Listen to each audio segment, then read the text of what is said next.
What happens when one of daytime television's most outspoken hosts decides to challenge a celebrity's redemption story and refuses to accept the polished narrative? It only took 25 seconds for what should have been an inspiring conversation to explode into one of the most uncomfortable confrontations in recent television history, leaving everyone in the studio stunned and one major artist walking off the set. Before we break down every intense moment of this unbelievable showdown, make sure you're subscribed to this channel because we bring you daily videos exposing Hollywood's darkest scandals, the confrontations that celebrities don't want you to see, and the moments where the carefully crafted public images come crashing down. Hit that subscribe button right now because what you're about to witness is absolutely jaw-dropping. Last night's episode of The View featured Jelly Roll, the rapper and country artist who's become one of the biggest redemption stories in music. He was there to promote his latest album and talk about his journey from prison to the top of the charts. The audience was packed with fans wearing his merchandise, holding signs, clearly excited to see him. When Jelly Roll walked out, the reception was massive. People were on their feet, cheering, some even crying. He's become this symbol of hope for people who've made mistakes, proof that you can turn your life around no matter how bad things get. He settled into his chair at the table, and you could see he was in a good mood. He had that easy confidence that comes from someone who's been through hell and made it out the other side. He was wearing his typical style, tattoos visible, looking every bit the reformed bad boy who found his purpose through music. The interview started off exactly how these things usually go. Whoopi Goldberg welcomed him warmly, talking about how inspiring his story is, how much his music has resonated with people across the country. Jelly Roll thanked her, talked about how grateful he was for the opportunity, how he never imagined his life would turn out this way. His voice had that genuine quality that makes people believe in him, that raw emotion that comes through in his songs. Sarah Haynes asked him about his new album, and Jelly Roll launched into talking about the creative process, about how he pours his life experiences into every song. He talked about writing lyrics in the middle of the night when memories of his past come flooding back, about using music as therapy, about wanting his songs to help other people who are struggling. The audience was nodding along, clearly moved by his words.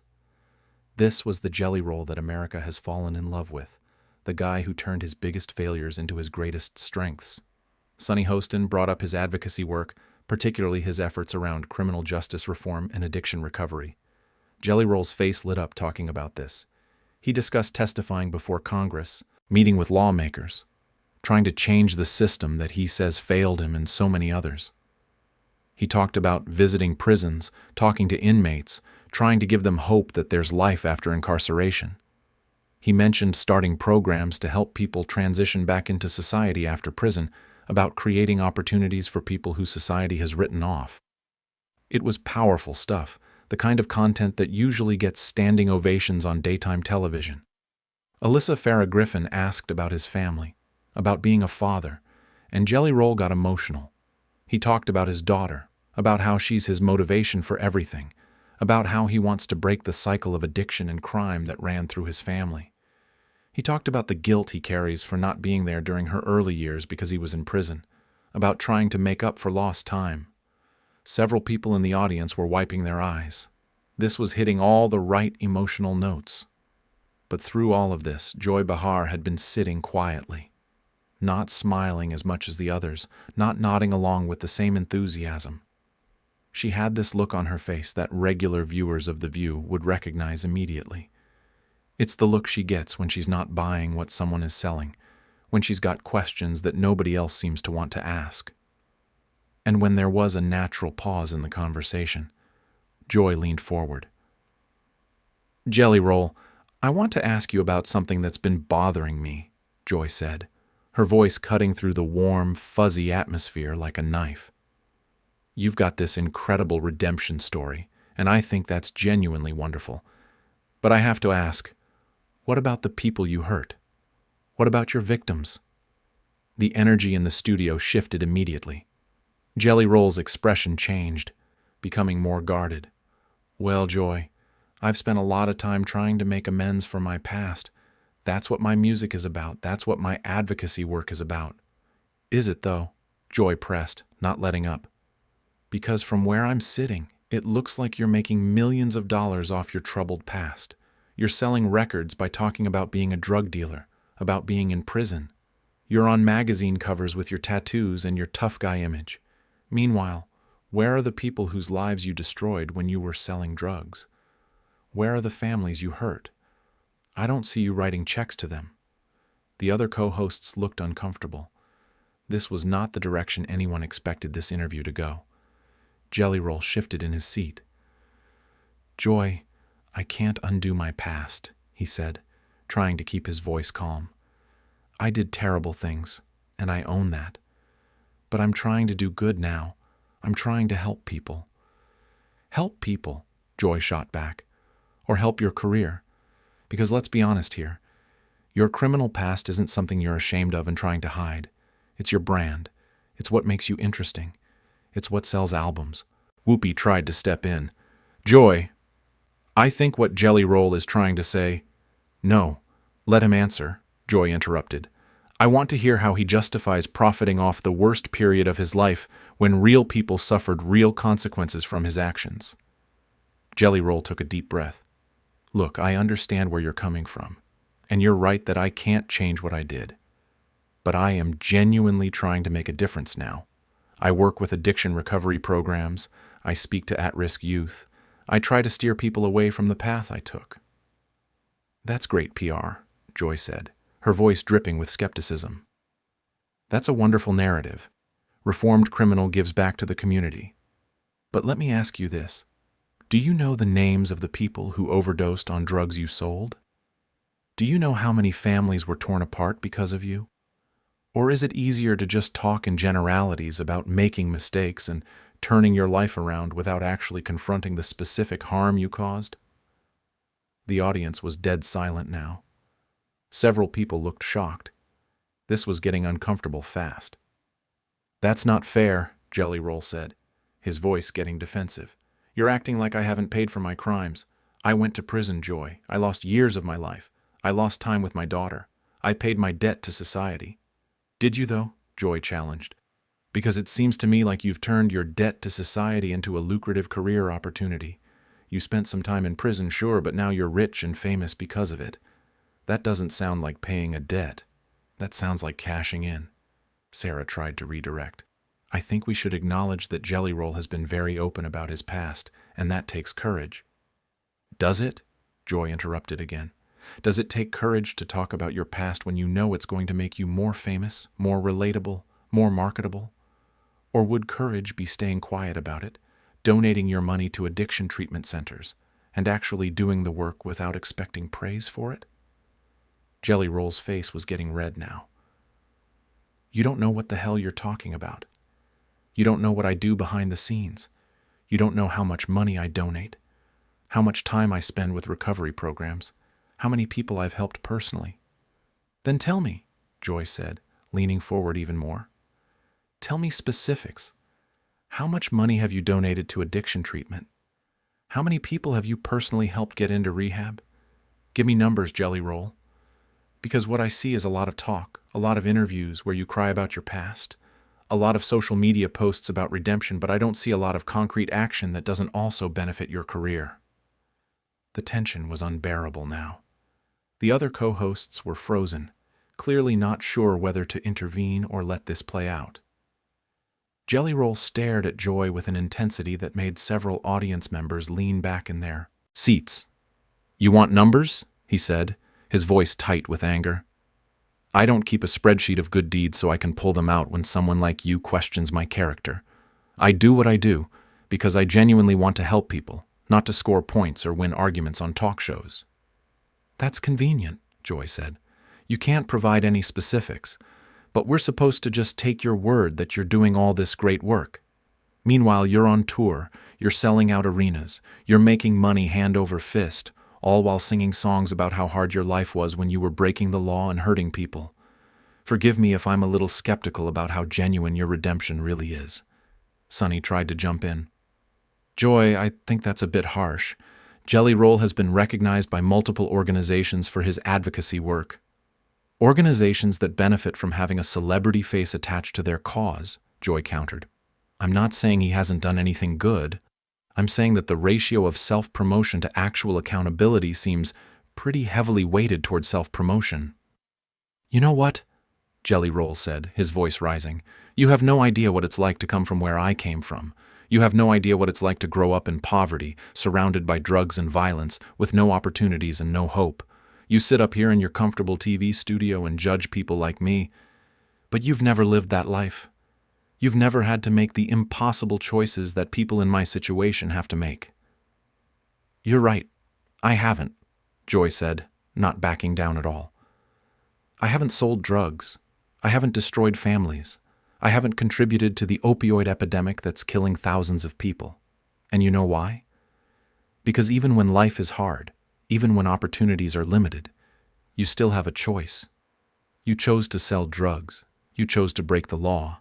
And now you want credit for stopping? I want credit, Jelly Roll repeated, his voice incredulous. I don't want credit for anything. I want to help people avoid making the same mistakes I did. I want to use my story to show people there's another way. While making millions in the process, Joy added. Let's not forget that part. Your redemption story is very profitable. So what? Jelly Roll shot back. So because I'm successful now, that means my redemption isn't real? Because I'm making money from my music, that means I can't also genuinely want to help people? That's bullshit, Joy, and you know it. Several audience members gasped at the language. Joy didn't even flinch. Language aside, Joy said calmly, what I know is that redemption requires more than just success. It requires actually making amends to the people you hurt. And I haven't heard you talk about that once. All I've heard is talk about how you've helped yourself, how you've turned your life around, how grateful you are for your success.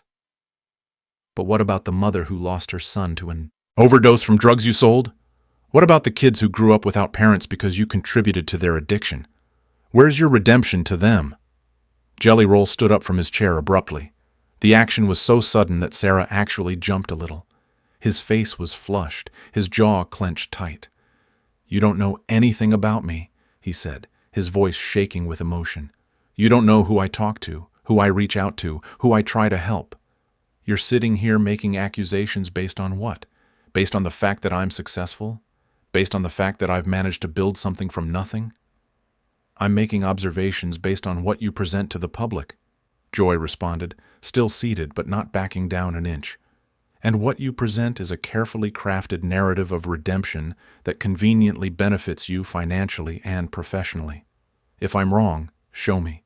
Show me the receipts. Show me the concrete actions you've taken to make amends to your actual victims, not just general advocacy work that also happens to raise your profile.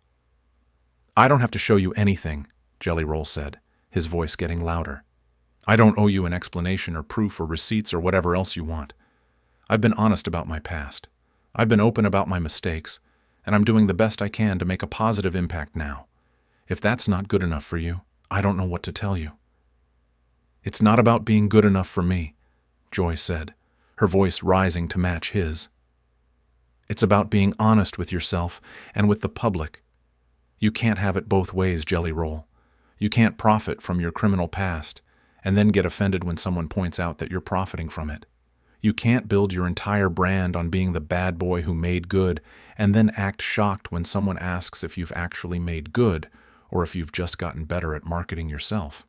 The other co-hosts looked like they desperately wanted this to stop, but nobody seemed to know how to defuse the situation.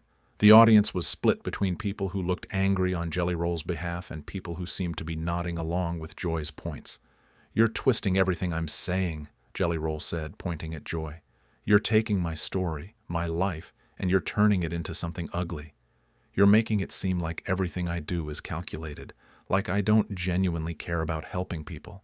That's not fair, and it's not true.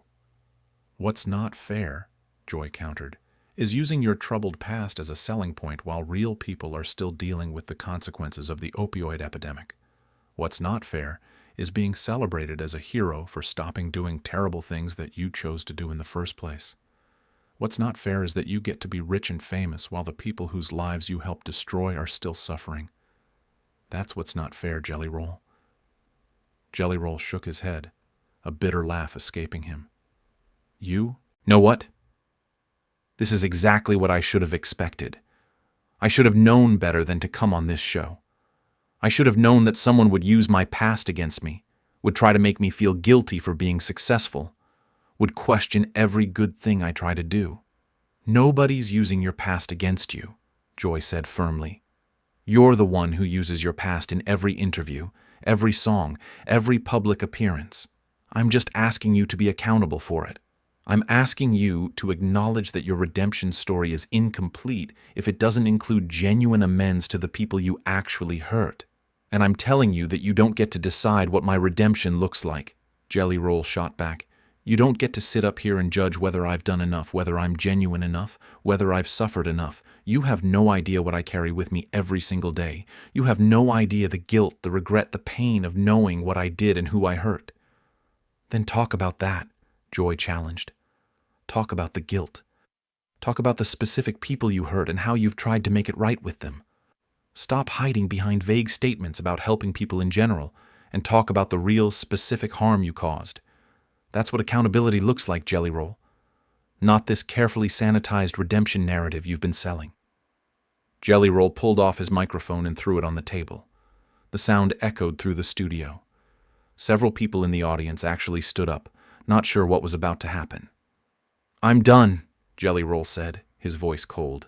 I came here to talk about my music, to share my story, to maybe inspire someone who's going through what I went through.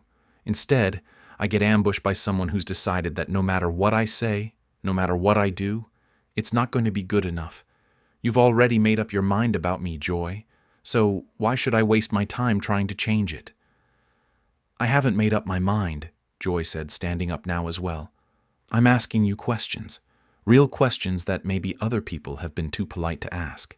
If that feels like an ambush, maybe it's because you're not used to being challenged on your carefully constructed public image. Carefully constructed? Jelly Roll repeated, his voice rising with anger. Lady, I've been more honest about my past than most people in this industry have ever been about anything. I've laid my worst moments bare for the world to see. I've talked about things that still haunt me, that still wake me up at night. And you're calling that carefully constructed? Being honest about your past while profiting from it isn't the same as making amends for it, Joy responded without hesitation. You keep conflating the two things, and they're not the same. Yes, you've been open about what you did. Good for you, but openness without actual accountability is just good marketing. Jelly Roll looked around at the other co-hosts, his arms spread wide. Is anyone else hearing this? Does anyone else think this is okay? Whoopi looked torn. I think Joy is raising some valid questions, but maybe the way she's asking them... Don't, Jelly Roll interrupted her. Don't try to soften it. She knows exactly what she's doing.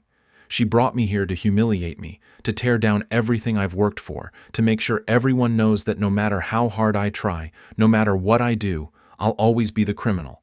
I'll always be the drug dealer. I'll never be allowed to move past it. That's not what I'm saying, Joy said firmly. You can move past it. But moving past it requires actually dealing with the consequences of your actions, not just talking about them in interviews and putting them in your songs. It requires genuine accountability, not just public confession that happens to sell records. You want accountability? Jelly Roll said, his voice shaking with emotion. You want me to pay more than I already have? You want me to suffer more than I already do every day knowing what I did? What do you want from me, Joy?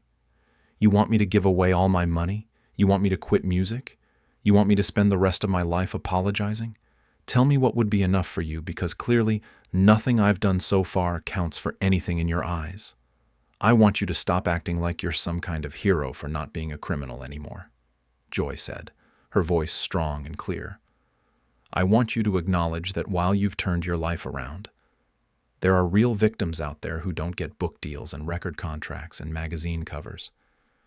I want you to show some humility about the fact that your redemption story has been a lot more profitable for you than it has been healing for the people you actually hurt. The studio was absolutely silent except for Jelly Roll's heavy breathing. The cameras were capturing everything, every emotion playing across his face, every muscle tensed in anger and hurt. You know what the real problem is here? Jelly Roll finally said, his voice quieter, but somehow more intense. The real problem is that people like you don't actually want redemption stories to work. You don't want people to change, to grow, to become better.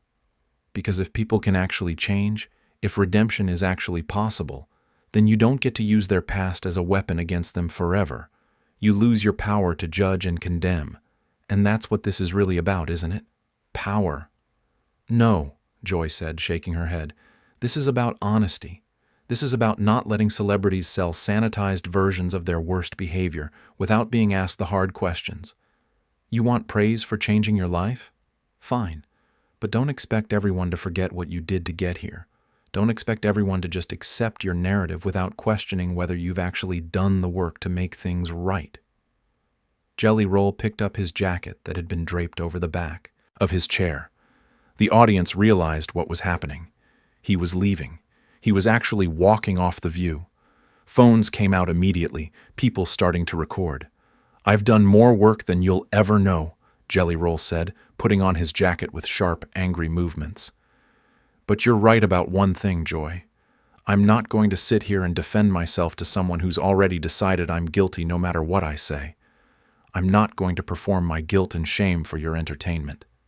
"Nobody's asking you to perform anything," Joy said, her arms crossed. "I'm asking you to be real, to acknowledge that your success doesn't erase the harm you caused, to stop acting like your story is purely inspirational when there are people out there dealing with real trauma because of your actions." "My story is my story," Jelly Roll said, his voice hard, "and I'll tell it however I want. If that bothers you, don't listen. Don't come to my shows. Don't buy my albums. But don't you dare stand there and tell me that my redemption isn't real, that my change isn't genuine, that everything I do is just for show. You don't know me. You don't know my heart. And you sure as hell don't get to define what my redemption looks like." "Your redemption is defined by your actions toward your victims," Joy said, "not backing down even a fraction. Not by your success, not by how many records you sell or how many people show up to your concerts or how good you are at telling your story. It's defined by what you've actually done to make amends to the specific people you hurt. And so far, I haven't heard anything about that." Jelly Roll stared at her for a long, tense moment. "You want to know why you haven't heard about it? Because some things are private. Because some acts of amends are between me and the people I hurt, not between me and the viewing audience of The View. Because not everything I do needs to be public to be real." "That's convenient," Joy said. "Private amends that nobody can verify, but we're supposed to just trust they happened." "Yeah," Jelly Roll said, his voice dripping with sarcasm. "Trust. What a concept. Must be nice to never have to extend that to anyone." He didn't wait for a response. He turned and started walking toward the exit.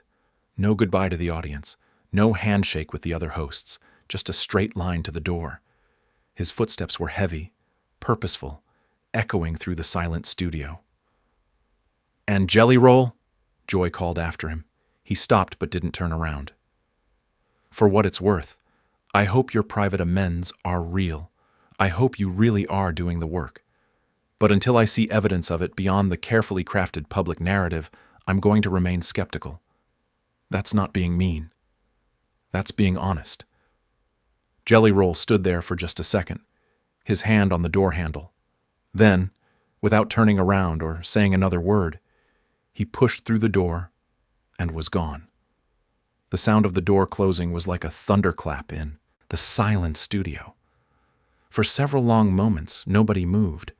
The audience sat frozen, unsure whether they'd just witnessed a justified confrontation or an unfair attack.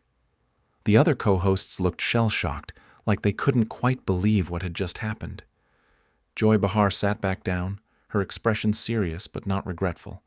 She looked like someone who had said exactly what she meant to say and was fully prepared for the consequences. Whoopi finally broke the silence. "Well," she said, her voice carefully neutral, "that was certainly something. We're going to take a break."